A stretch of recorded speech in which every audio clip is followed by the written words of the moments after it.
प्यारे विद्यार्थियों, आप सभी को मेरा नमस्कार।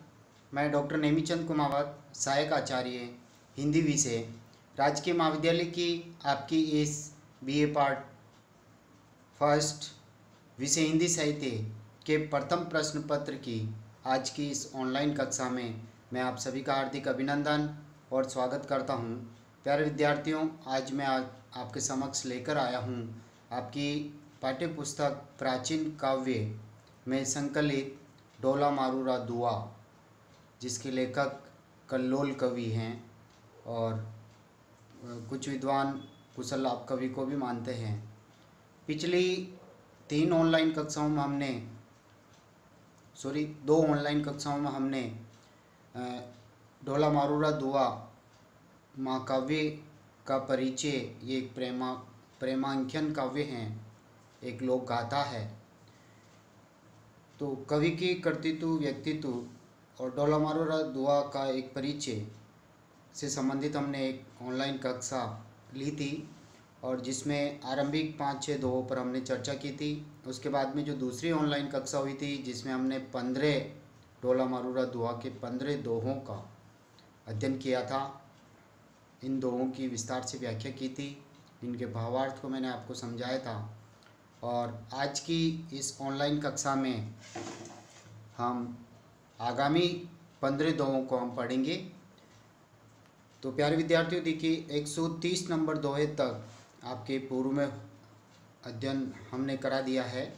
आपके ये दोहे जो हैं पदक्रम संख्या 110 से आरंभ होकर के पदक्रम संख्या 159 तक आपके ये 50 दोहे डोला मारूरा दुआ के आपके पाठ्यक्रम में संकलित हैं।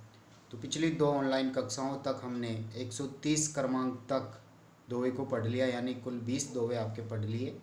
और आज की इस ऑनलाइन कक्षा में हम 15 दोहों का अध्ययन करेंगे और अगली जो ऑनलाइन कक्षा होगी उसमें शेष रहे 15 दोहों का हम अध्ययन करेंगे।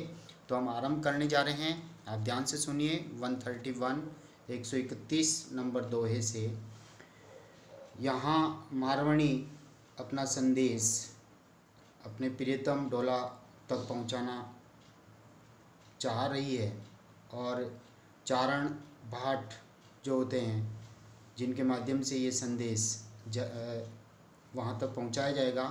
तो मारवणी अपना संदेश उन पथिकों, उन चारणों को, उन ढाडियों को जिनको उनके परिवार वाले सदस्यों ने, पिता माता आदि ने उनको नियुक्त किया था जाने के लिए, तो उनको वो अपना संदेश समझा रही है डोला से क्या कहना है। देखिए पद नंबर 131 को देखिए। पंथी एक संदेशड़ौ लग डोलई पहचाई। पंथी यानी हे पथिकों, हे चारणों, एक संदेशड़ौ यानी मेरा एक संदेश, लग डोलई पहचाई, लग यानी तक, डोलई यानी डोला तक, पहचाई यानी पहुँचाना। और संदेश क्या है, दूसरी पंक्ति को देखिए, दूसरे चरण को। जोबन खीर समुद्र हुई, जोबन यानी यौवन, खीर यानी क्षीर, अमृत का सागर, समुद्र यानी सागर, हुई यानी हो गया है, रतन जय काढ़ई आई, यानी जब अमृत का सागर हो तो उसमें बहुमूल्य हीरे जवाहरात रहते हैं जिनको निकाला जाता है। तो यहाँ मारवणी कह रही कि मेरे यौवन रूपी जो सागर है, यौवन रूपी सागर वो अमृत का सागर हो गया, क्षीर का सागर हो गया, पवित्र और पावन है। उसमें से क्या तुम अब आनंद रूपी, भोग रूपी अमूल्य रत्नों का उपभोग नहीं करोगे, अमूल्य रत्न नहीं निकालोगे? यानी कहने का तात्पर्य उस समुद्र में अमूल्य रत्न मौजूद हैं। तो यहाँ इसका भावार्थ है कि वह पति का सानिध्य चाहती है, पति का सहारा चाहती है, जिसके साथ उसका जीवन जुड़ा हुआ है। पद नंबर 132 की ओर हम आगे बढ़ रहे हैं। देखिए, पंथी एक संदेश रही, अर्थात हे पति को मेरा एक संदेश, लग डोलई पहचाई, डोला तक पहुंचाना। और संदेश क्या है वो हर दूसरी पंक्ति में मौजूद है। जंगा केलिनी फली गई, जंगा यानी जांगे, केलिनी यानी कदली, केला, केले का पेड़, फली गई यानी फल गया है, हरिष्ट पुष्ट हो गया है, यानी थोड़ी सी अश्लीलता है। मेरी जांगे रूपी दो कदली पूरी तरह से हरिष्ट पुष्ट हो गई है। स्वाति जू बरसों आई, स्वाति यानी स्वाति नक्षत्र का जल, बरसों यानी बरसाओ, आई यानी आकर, कहने का तात्पर्य तुम्हारा सानिध्य चाहिए। कदली की जांगे रूपी कदली के फल अब मजबूत हो गए हैं, परिपुष्ट हो गए हैं। अब तुम आकर के स्वाति नक्षत्र का जल बरसाओ, अर्थात तुम मुझसे प्रेम करो। और जो पति पत्नी में जो श्रृंगारिक क्रियाएं जो आरंभ होती है उसकी चाहना, प्रतिक्रिया की चाहना या मारवाणी को हो रही है। अगला पद हम पढ़ रहे हैं 133। पंक्ति एक संदेश लग ढोलई पेचाई। हर पहली पंक्ति का एक ही अर्थ है कि हे पति को, हे चारणों, मेरा एक संदेश मेरे प्रियतम ढोला तक पहुंचाना। और वो क्या है? 133 नंबर पद की दूसरी पंक्ति को देखिए। सावज संबल तोड़ शई, सावज संबल तोड़ शई, बेसासनई ने जाई। सावज, सावज एक तरह से हिंसक पशु, सावज कहते हैं हिंसक पशु को। और संबल का तात्पर्य सांकल, मर्यादा। तोड़ से यानी तोड़ने को आतुर हैं, यानी हिंसक पशु जिसको एक सांकल से बांधा गया है वो अब तोड़ने को उतारू हो रहा है, वो अपनी मर्यादा को भंग करके बाहर निकलना चाह रहा है। बेशासनी ही नहीं जाए, बेशासनी का तात्पर्य उसका मालिक उसको विश्वास दिला करके ही शांत कर सकता है, तो मालिक पास में नहीं है, इसलिए हिंसक पशु जो है सांकल तोड़ने को मजबूर हो रहा है, वो नियंत्रण से बाहर हो रहा है।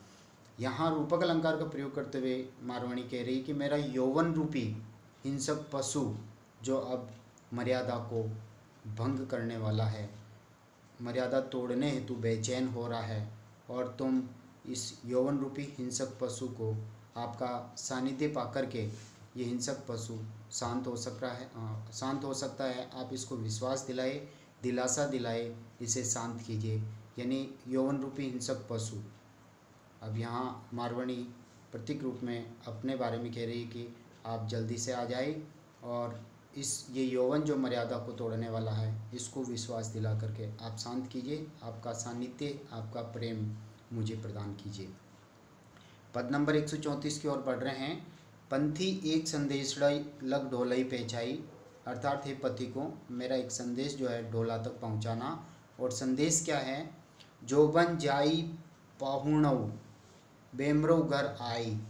कहने का तात्पर्य मनुष्य को जो जीवन है वो इस पृथ्वी पर एक पाहुना, एक मेहमान मात्र है। वो नियत समय तक यहाँ आता, अपने कर्म करता और इस संसार को छोड़ के एक दिन चल बसता है। तो ये कह रही कि यौवन अर्थात यौवन जो है एक स्त्री के जीवन में एक ही बार उसका आगमन होता है, और ये यौवन रूपी मेहमान इस शरीर से अब जाने वाला है, यानी वृद्धावस्था की ओर अग्रसर होने वाला है। बेमरऊ घर आई, बेमरऊ का तात्पर्य शीघ्र तुम आ जाओ, घर आकर के इसका भोग करो। ये यौवन एक मेहमान है जो मेरे शरीर में आया हुआ है, ये अब जाने ही वाला है, इसलिए तुम शीघ्र घर आकर के इसका भोग करो, अर्थात यौवन काल मेरा बीत रहा है। मारवाणी अपने संदेश में ये कह रही है। पद नंबर 135 को देखिए। पही भमतव झऊ मिलई के अमीनी बत। पही यानी पति को, भमतव का तात्पर्य भ्रमण करते हुए, झऊ यानी जैसे ही, मिलई यानी मिलते हैं, के अमीनी बात, अमीनी यानी हमारी, बत यानी बातें, अर्थात हमारा संदेश जब आपको मेरा प्रियतम वहाँ नरवरगढ़ में भ्रमण करते हुए पति को आपको मिले मेरे प्रियतम, तो उसको मेरा ये संदेश कहना। और संदेश क्या है? धन कणियरी कम्ब। देखिए, धन यानी प्रेयसी, पत्नी, कणियरी कम्ब, कणियरी का तात्पर्य कनेर की, कम्ब यानी छड़ी, जव यानी जैसे, सूखी तोई सूरत, सूखी यानी सूख गई है, तोई यानी तुम्हारी सूरत यानी याद में, स्मृति में, अर्थात यहाँ पर भी रूपक और काव्यलिंग अलंकार का प्रयोग करते हुए कि तुम्हारी प्रेयसी तुम्हारी वियोग वेदना में कनेर की छड़ी की भांति सूख गई है, तुम्हारी स्मृति में, तुम्हें याद करते करते तुम्हारी याद में कनेर की छड़ी की भांति वो सूख गई है। अब आप आकर के उसको दर्शन दीजिए, तब जा कर के वह पुनः कनेर की छड़ी जो है मुरझाई हुई है, सूखी हुई है, वह पुनः हरी भरी हो सकती है, वह प्रसन्न हो सकती है, इसलिए आपका सानिध्य उसको चाहिए। पद नंबर 136 की ओर बढ़ते हैं। पंथी एक संदेश लो, हे पति को मेरा एक संदेश, कई जो सात सलाम, अर्थात मेरे प्रियतम को अनेक प्रकार से अनेक बार प्रणाम करते हुए मेरा एक संदेश कहना। और संदेश ये है कि जब थी हम तुम बिछड़े नैने नींद हराम, अर्थात जब बचपन में बाल विवाह हुआ था उसके बाद हम दोनों बिछुड़ गए थे। तो जब थी यानी जब से, हम तुम बिछड़े, बिछड़े यानी आप और हम दोनों बिछड़ गए हैं, नैने नींद हराम, तब से मेरे नेत्रों की नींद हराम हो गई है। अर्थात आपकी प्रतीक्षा करते करते मुझे नींद ही नहीं मिलती है, न नींद आती है, न चैन मिलता है, न आराम मिलता है। अर्थात हम दोनों का पुनः मिलन होने पर ही मुझे चैन और आराम मिल पाएगा। ये संदेश पथिकों के माध्यम से मारवाणी अपने प्रियतम ढोला तक नर और गढ़ में पहुंचाना चाह रही है ढाडी उच्चारणों के माध्यम से। अगला पद नंबर 137, पंथी हाथ संदेशड़ई, हाथ यानी अपने साथ, अर्थात अपने साथ मेरा एक संदेश ये और लेकर के जाइए। धन बिलंती दह, धन यानी धरती पर, बिलंती यानी बिलबिलाप करना यानी विलाप करना, व्याकुल होना, देह यानी शरीर, अर्थात इस धरती पर मारवाणी का शरीर जो है अत्यंत विलाप कर रहा है।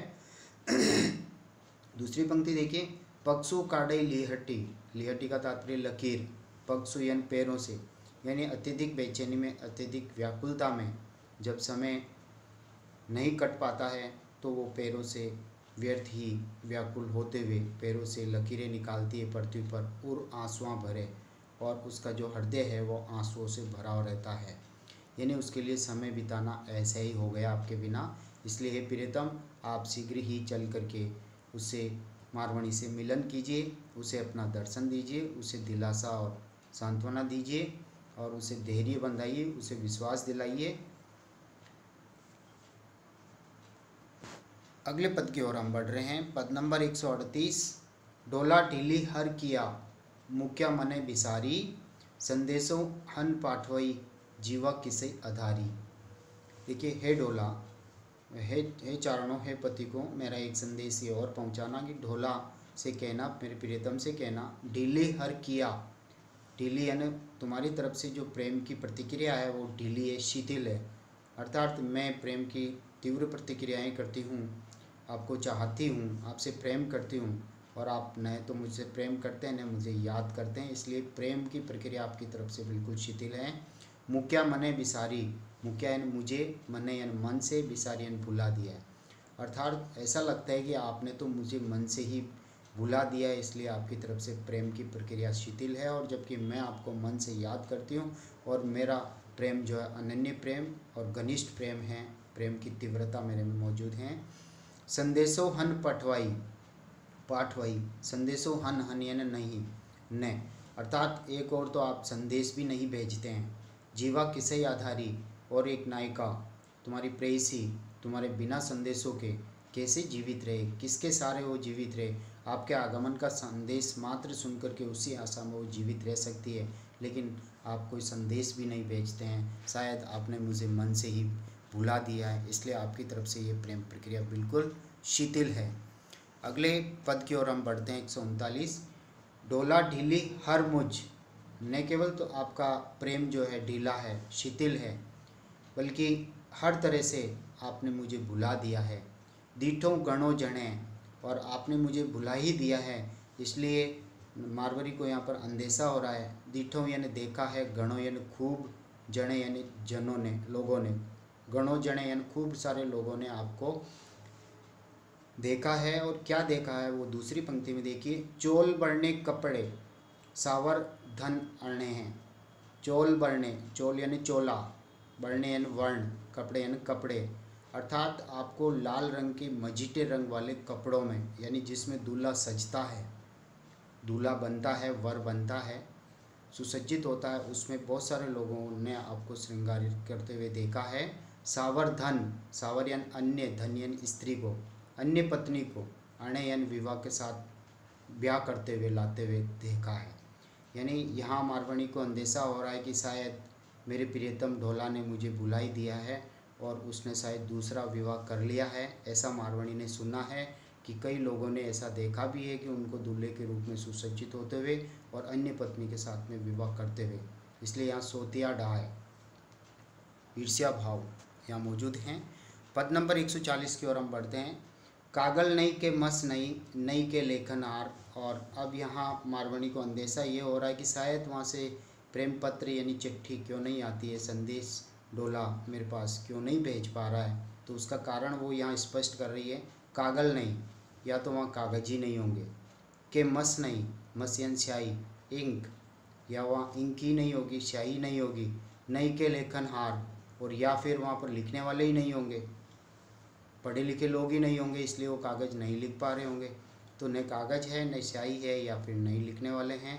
संदेशा ही ना आविया, अर्थात आपका संदेश ही तो नहीं आया है या नहीं पहुंचा है मेरे पास। जीऊँ किससे आधार, अर्थात मैं अब बिना संदेशों की किसके आधार पे मैं जीऊँ, किसके आधार पे मुझे विश्वास होवे कि मेरे प्रियतम आने वाले हैं और उनका संदेश आ गया है, थोड़े समय बाद वो आने वाले हैं। ऐसा कोई संदेश मुझे मिला ही नहीं, तो किसके आधार पर तुम्हारी प्रेयसी मारवाणी जीवित रहें।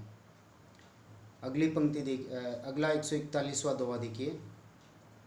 कागल नहीं के मसी नहीं, कागल नहीं या तो कागज नहीं, के मसी नहीं या स्याही नहीं है, लिखता आलस था, और या फिर पढ़े लिखे लोग तो होंगे लेकिन संदेश या प्रेम पत्र लिखते समय आलस्य आता होगा। के उन देश संदेशड़ा, और वहाँ से संदेश नहीं आने का दूसरा कारण ये भी है कि उन देश यानी आपके देश, आपके नरवर गढ़ में उन देश संदेशड़ा मोलई बड़े बिकाई, मोलयन मोल, बड़ेयन बड़े, बिकाईयन बिकते हैं, या वहाँ संदेश जो है बड़े महंगे बिकते होंगे, इसलिए आप संदेश नहीं भेज पा रहे हैं। बहुत सारे कारण हैं, स्वयं ही कारण बता रही है और कारणों को स्पष्ट कर रही है। पद नंबर 142 की ओर हम आगे बढ़ते हैं। वायस विजौ नाम ते आगली ललौ ठवई, जे तू हुई सुजान तो तू वही लो मोकले। यहाँ एक बहुत ही अच्छी बात यहाँ पर मारवाणी कह रही है। वायस यानी कोवा, विजौ, विजौ यानी उसका दूसरा नाम, नाम यानी वायस यानी कोवे का दूसरा नाम जो होता है काग, ध्यान दें, कोवे को दूसरा नाम काग से पुकारते हैं। ते आगली, आगली यानी उसके आगे, ललौ ठवई, ललौ यानी ले, लकार, जैसे आकार, आकारांत, उकारांत, इकारांत, जैसे बच्चा, बच्चा में आ रहा है तो आकारांत होता है, जैसे उल्लू लास्ट में ऊ आ रहा है तो उकारांत होता है। इसी तरह से लकार का तात्पर्य यहाँ पर ल, यानी काग, वयस का दूसरा नाम कोवा, और कोवा का आगे यदि लकार ले रख देते हैं तो सॉरी कोवा को काग कहते हैं, काग का आगे ल रख देते हैं तो कागल होता है। ठवई, ठवैयन रखने पर तो काग प्लस ले बराबर कागल, और कागल का अर्थ होता है कागज, और कागज को कहते हैं प्रेम पत्र। जे तू हुई सुजान, यदि तुम सुजान हो, ज्ञानी हो, चतुर हो, पारंगत हो, तो तू वहीलो मोकले, मोकले यानी खूब सारे, वहीलव्यन तुरंत, यदि तुम चतुर हो, ज्ञानी हो, तो वायस का दूसरा अर्थ काग लेकर के उसका आगे ले रख करके कागल का अर्थ निकाल करके फिर तुम बहुत सारे संदेश भेजो, अर्थात प्रेम पत्र भेजो, कागज भेजो। बहुत अच्छी बात यहाँ पर समझाई गई है। पद नंबर 143 की ओर हम आगे बढ़ते हैं। संदेशो जिन पाठवई, जिन यानी नहीं, पाठवयन भेजने पर, अर्थात आपके संदेश नहीं आने पर, मरीशों हिया फूटी, मरीशों यानी मर जाऊंगी, हिया फूटी यानी हृदय को फाड़ करके, अर्थात असहनीय दुख को सहन न करते हुए हृदय को फाड़ करके फिर मैं मर जाऊंगी, क्योंकि मुझे कोई दिलासा देने वाला भी नहीं है। आपका संदेश आने पर मुझे आशा बन जाती है तो मैं उसके सारे जीवित रह सकता हूँ, यदि संदेश नहीं आया तो मैं हृदय फाड़ कर मर जाऊँगी, असहनीय दुख को सहन नहीं कर पाऊँगी। पारे वाका झूल जीऊँ, पारे वाका यानी कबूतर, झूल यानी झूला, जीव यानी जिस प्रकार, जिस प्रकार कबूतर का झूला तेज आंधी तूफान में झूलता है, तेज आंधी तूफान से इधर उधर हिल करके टूट के नीचे गिरता और उसमें बच्चे और कबूतर सब मर जाते हैं, उसी तरह से पड़ी नहीं आंगनी त्रुटि, अर्थात पड़ी नहीं पड़ जाता है, गिर जाता है, आंगनी आंगन में, त्रुटि टूट कर, अर्थात कहने का तात्पर्य यहाँ पर जिस प्रकार कबूतर का झूला टूट करके आंगन में गिर जाता है, उसी तरह प्रकार ये मारवाणी भी आपका संदेश न आने पर कबूतर के झूले की भांति टूट करके हताश और निराश होकर के हृदय को फाड़ करके पृथ्वी पर गिर के अपना प्राणांत कर लेगी। पद नंबर 144 देखिए। संदेशा मत्ती मोकलो प्रीतम तू आवेश, संदेशा मत्ती मोकलो, मोकलो एवं खूब सारे, मत्ती यानी मत भेजो, संदेश एन संदेश, अर्थात हे प्रियतम अब आप बहुत सारे संदेश मत भेजना, प्रियतम तो आवेश, बस अब आपका इंतज़ार ऐसे नहीं हो गया है, अब तो आप स्वयं ही चल करके आ जाना। ये संदेश हैं डाडियों चारणों के माध्यम से वो भेज रही है। अंगुलड़ी ही गली गया, अंगुलड़ी यानी अंगुलियाँ ही, गली गया यानी गल गई है। नयन ने वाचन देश, नयन ने वाचन, वाचन यानी वाचना, पढ़ने वाला, पढ़ने लायक, देश यानी स्थिति, अर्थात मेरी उंगलियां, आंसू पहुँचते पहुँचते मेरी उंगलियां ही गल गई है, तो मैं आपके संदेश प्रेम पत्र को उंगलियों से कैसे पकड़ पाऊंगी, वो तो गल चुकी है।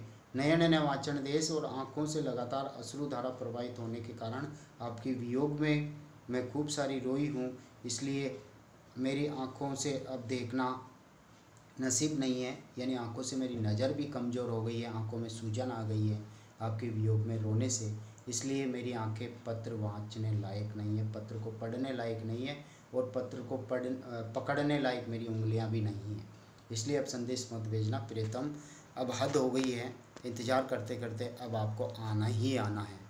प्रिय विद्यार्थियों, आज की इस ऑनलाइन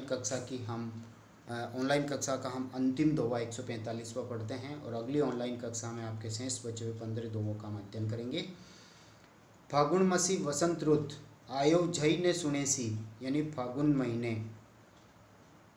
महीने के बाद जो वसंत ऋतु का जो आगमन होता है, रुत यानी ऋतु, आयो जई ने सुनेसी, अर्थात फागुन ऋतु के बाद में वसंत ऋतु का आगमन तक यदि आपके आगमन को नहीं सुनूंगी, आपका कोई संदेश नहीं मिला, चाचरी कई मिस खेलती होली चंपावेसी, फिर चरचरी नृत्य के बहाने खेलते खेलते होली चंपावेसी, अर्थात होली की ज्वाला में मैं अपने आप को समर्पित कर दूंगी, अर्थात मैं प्राण त्याग दूंगी। यदि आपके आगमन का संदेश मुझे नहीं मिला वसंत ऋतु में, तो फिर मैं चरचरी नृत्य के बहाने होलिका के गीत गाते हुए होलिका दहन में अपने उस ज्वाला में अपने आप को समर्पित करते हुए मैं मेरा प्राणांत कर दूंगी। प्यारे विद्यार्थियों, आज की इस ऑनलाइन कक्षा को हम यहीं समाप्त करते हैं। Thank you.